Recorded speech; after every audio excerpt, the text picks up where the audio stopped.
Live from the campus of Penn State University, this is PSN News. It's Wednesday, March 26th. We have all you need to know about the Belisario College's 2025 commencement speaker, as well as more on an innovative program at Penn State Health Medical Center. We also have updates on the protests happening at Tesla dealerships across the country, along with entertainment, sports, weather, and an interview. Stay tuned.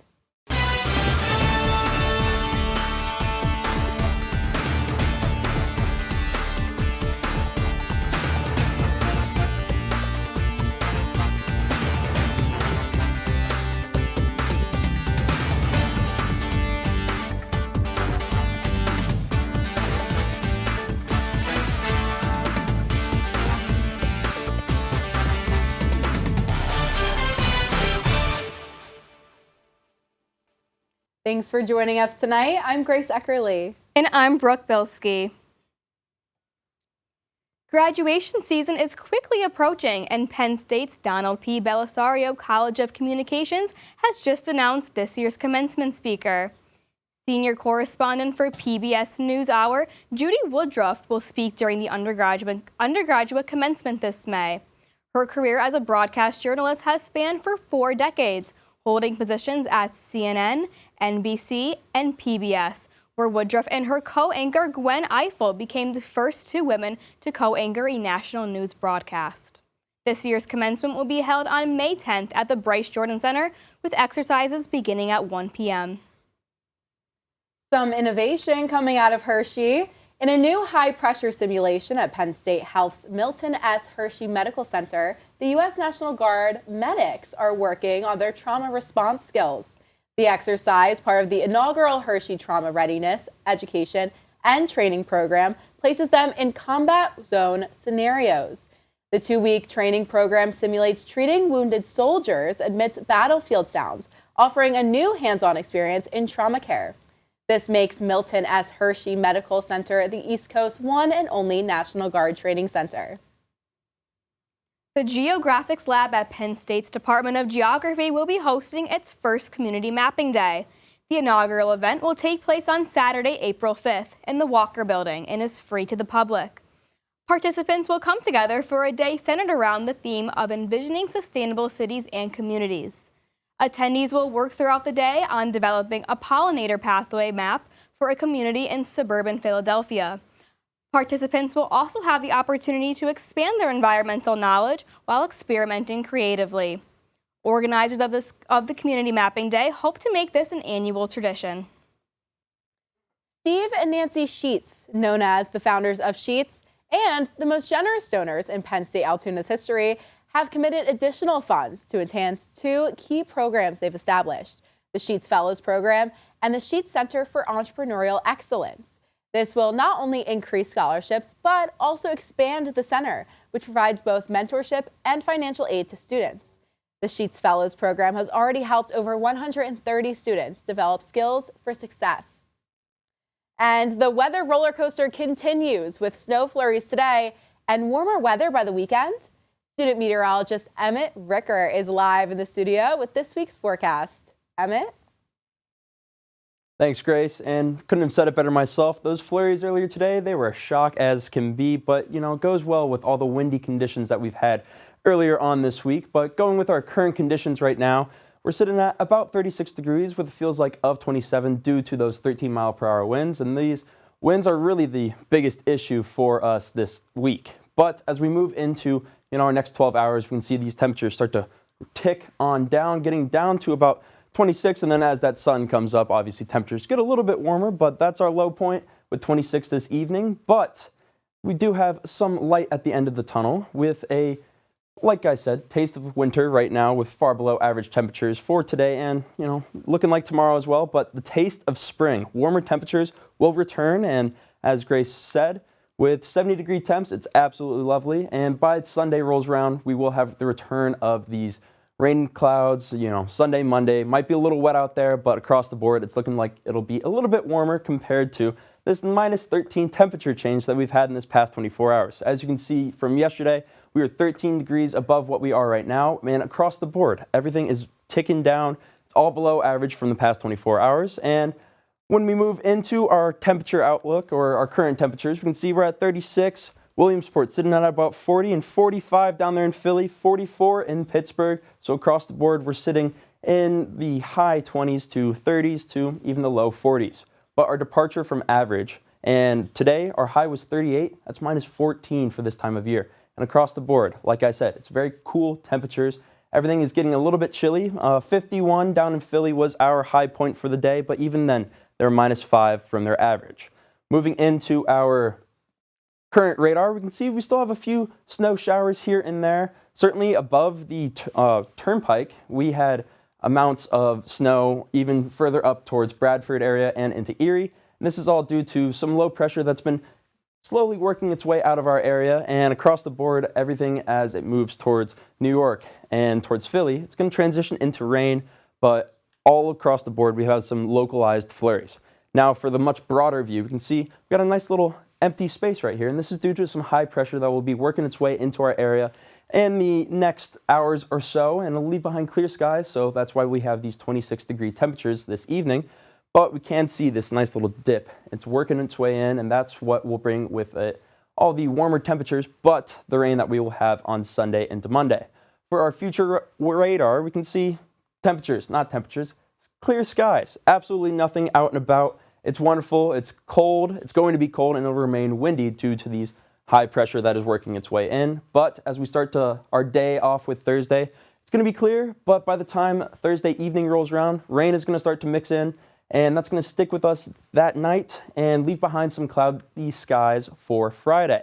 But Friday, going to start off a little bit rainy. You might want to walk around with a rain jacket or something along those lines. But as we move into Saturday, that's when the warmer temperatures start to kick in. But it will be cloudy, but we will have, 70-degree temps. So it's a nice little mix. Got to give and take what you can get from there. But as we move into Sunday, it's going to remain still cloudy. And then by the nighttime rolls around, it'll start to rain and stick with us all the way until Monday morning.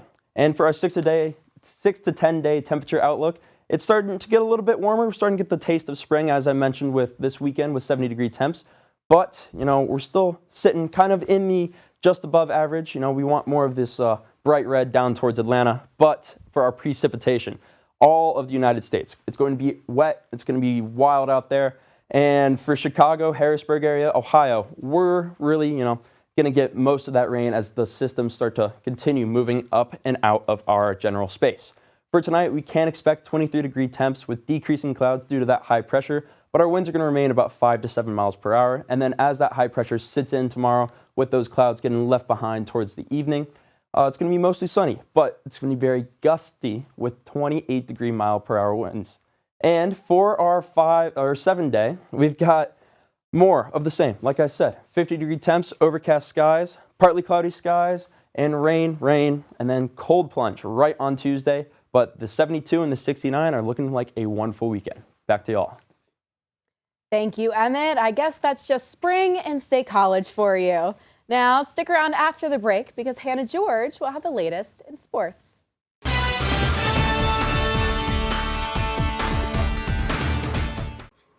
Welcome back to PSN News. I'm Hannah George with your sports update. Penn State baseball kept it close against Pitt on Tuesday night, but a 5-run 7th inning sealed a 9-2 loss at Medler Field. The Nittany Lions now sit at 16-8 on the season. Paston Kling crushed his 10th home run of the season in the first inning, but the Nittany Lions couldn't match Pitt's late offensive surge. Skip Shinosky pitched 5 solid innings, striking out 4 before the bullpen struggled in its relief. It was also Dollar Dog Night, where 2,822 fans ate a staggering 6,733 hot dogs. Penn State's game against Bucknell, originally scheduled for tonight, has been postponed due to cold weather, with a makeup date still to be announced. The Nittany Lions resume Big Ten play this weekend at Michigan. The Penn State women's gymnastics team has officially earned a bid to the 2025 NCAA Regional Tournament and will compete on home turf at Rec Hall. The Nittany Lions will take part in a Session 2 on Thursday, April 3rd at 1 p.m. This year's NCAA Regionals will feature an impressive field of teams, with Penn State set to compete alongside Michigan State, Kentucky, and Ohio State. The event will take place from April 2nd through the 5th, with Rec Hall hosting the action throughout the tournament. All session tickets for the tournament are now available, with general admission tickets priced at $32 for adults and $20 for children under 12. Russell Wilson and Stephon Diggs are making moves this offseason. The New York Giants have signed Super Bowl winning quarterback Russell Wilson to a one-year deal worth up to $21 million, including a $10.5 million guaranteed. Wilson, a 10-time Pro Bowler, chose New York over the Browns and Steelers, returning to MetLife Stadium where he won a Super Bowl with the Seahawks. Meanwhile, four-time Pro Bowler Stephon Diggs agreed to a 3-year, $69 million deal with the New England Patriots. Diggs, who suffered a season-ending ACL injury last year with the Houston Texans, is expected to be ready for the start of next season. He joins the Patriots to help strengthen their receiving corps. Houston Astros prospect Cam Smith has earned a spot on the team's opening day roster. The 22-year-old slugger was acquired in a trade with the Chicago Cubs this offseason in exchange for all-star outfielder Kyle Tucker. Smith had a strong spring, hitting .342 with 4 home runs, helping to secure his spot. After only 32 games in the minors last season, Smith's rise to the majors has been impressive. If he starts on opening day against the New York Mets, he'll be the second youngest position player in Astros history to make his MLB debut on opening day. It seems he's ready to help fill the spot left by Tucker in the outfield. That's all for your sports.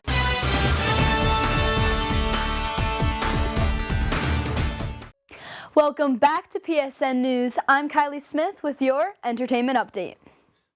The Belisario College of Communications will be putting on a special hour-long preview of the Penn State Powwow. A pre-powwow celebration will run from 4 to 5 tomorrow afternoon in the Belisario Media Center. The event will feature a Native American storyteller and pawpaw flavored ice cream from the Berkey Creamery, and is open to the public for free. The 19th annual Penn State Traditional American Indian Powwow will be held on Saturday from 12 to 9 p.m. and Sunday from 12 to 5 p.m. in the C3 Sports Complex, located at 200 Ellis Place in State College. The powwow will also be a family-free event. The 8th annual Pan-APA Conference entitled Afrofuturism will be held this Saturday in the Hub Robeson Center's Alumni Hall. Afrofuturism is a visionary movement that explores how African heritage, technology, and innovation can shape the continent's future. This year's theme is focused on the critical role of young leaders, creatives, and scholars in redefining Africa's trajectory through research, policy, and innovation. The conference will include keynote speeches with research presentations, breakout sessions, and networking opportunities. The event will run from 9 a.m. to 5 p.m. and registration is required ahead of time. If you're feeling stressed out, you're not alone. Emily Koza is live in the studio with details on an event to help with stress management. Emily? Thanks, Kylie. Last week, I had the chance to attend the Stress Less event at Deke, where students came together to eat, relax, and relieve stress. Let's check it out. I'm Emily Koza, and today we're here in the College of Earth and Mineral Science to take you guys along to Women and Gender Diversity in EMS and Minorities in the College of Liberal Arts Stress Less Night. They're providing food and fun activities to kick off the end of the semester with less stress. Here at Stress Less Night, we are joined with the Women and Gender Diversity in the College of Earth and Mineral Science, which is a club dedicated to fostering a network of support all genders in the College of EMS professionally and socially.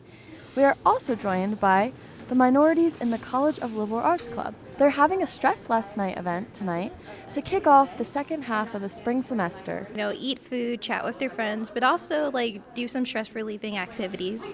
They got catered by Roots, so they're eating some dinner and they're having a bonding event where they're making stress balls, they have Play-Doh, they have games, and just a space to relax and talk.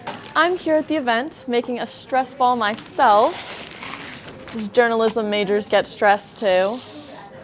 Gotta fill it up with rice. Oh, so fun. For PSN News, I'm Emily Koza. As the school year comes to an end, these are very simple activities that you can do at home to relieve stress. Back to you, Kylie. Thanks, Emily. In national news, the Fresh Prince of Bel-Air's star, originally nicknamed Prince Charming by his teacher, now has a street named after him. Earlier today in West Philadelphia, where he was born and raised, Philadelphia Mayor Sherelle Parker and city leaders honored Will Smith by renaming a street next to his old high school, Will Smith Way. The ceremony was along a section of formerly named 59th Street. Smith reminisced about learning the value of hard work on these streets and education from his parents, before hitting it big as an actor and rapper. Speaking of rapping, Smith is releasing his 5th studio album based on a true story this Friday. This is his first music project in 2 decades. Fan club president Yolanda Saldivar is up for parole for the first time this Sunday. 30 years after killing Latin music legend Selena Quintanilla Perez, the 64-year-old has spent the last 3 decades serving her life sentence in Texas. Saldivar was convicted of first-degree murder on October 23, 1995, with the possibility of parole in 2025. Her lawyer has tried to appeal the court for a new trial in the past, arguing that the case was handled incorrectly, but was denied. A spokeswoman for the Texas Board of Pardons and Paroles says there's no date set for when the decision will be released, but Saldivar's case will be voted around Sunday's hearing. That's all for your entertainment update. Coming up next, Evan Halfin will be speaking with Charlie Hurwitz, a Clean Creatives Campus ambassador. Stay tuned.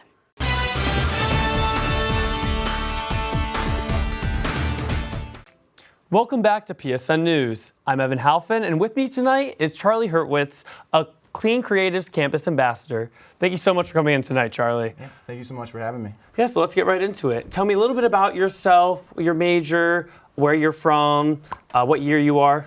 Yeah, I'm a junior studying advertising and Spanish, and I have 2 minors in sustainability leadership and global and international studies.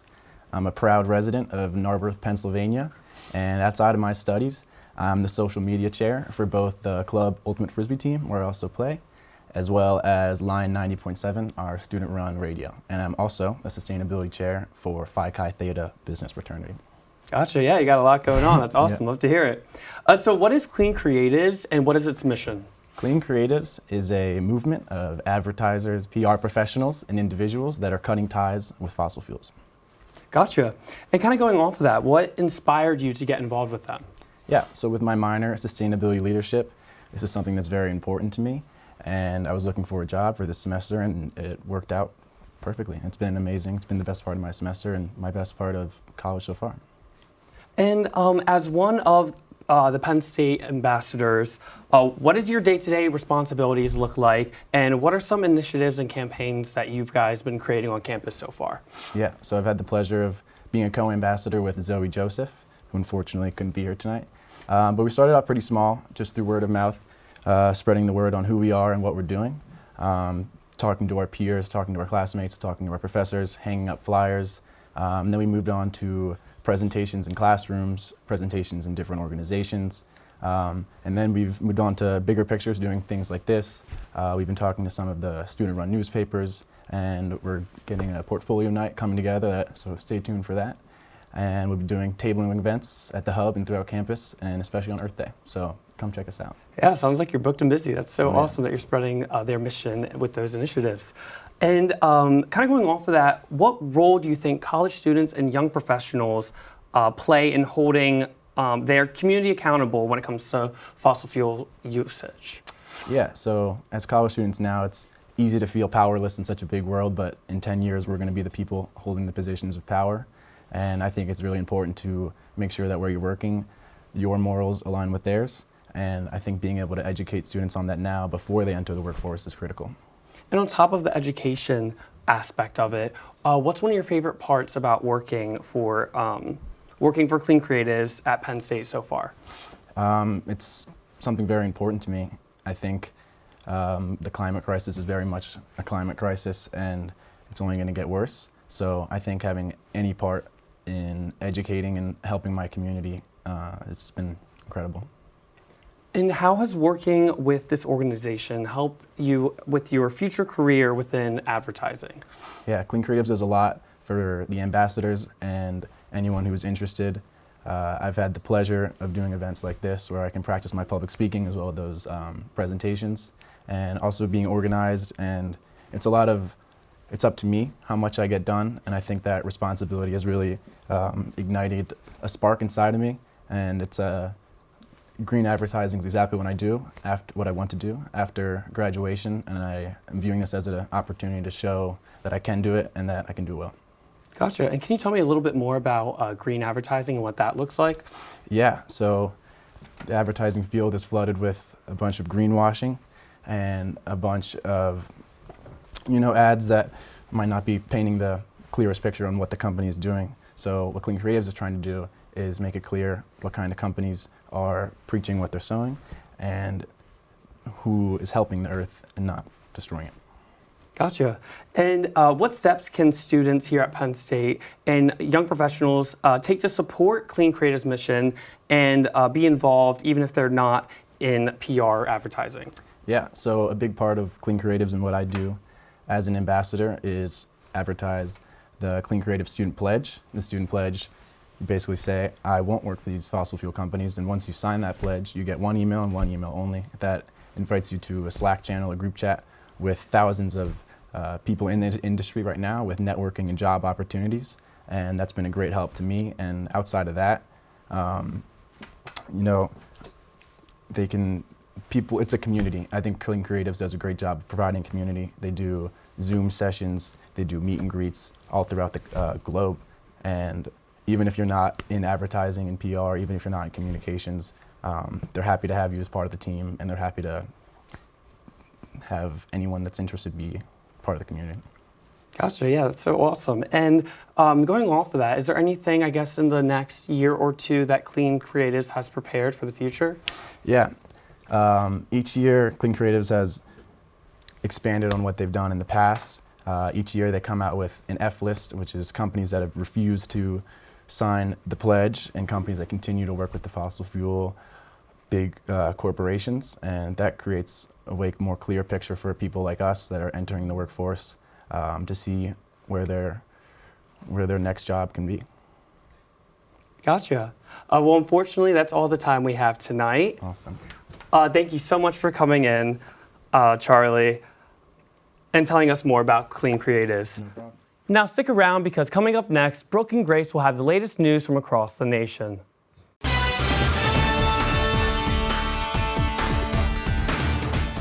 An Alaskan teenager was recently found dead after triggering an avalanche.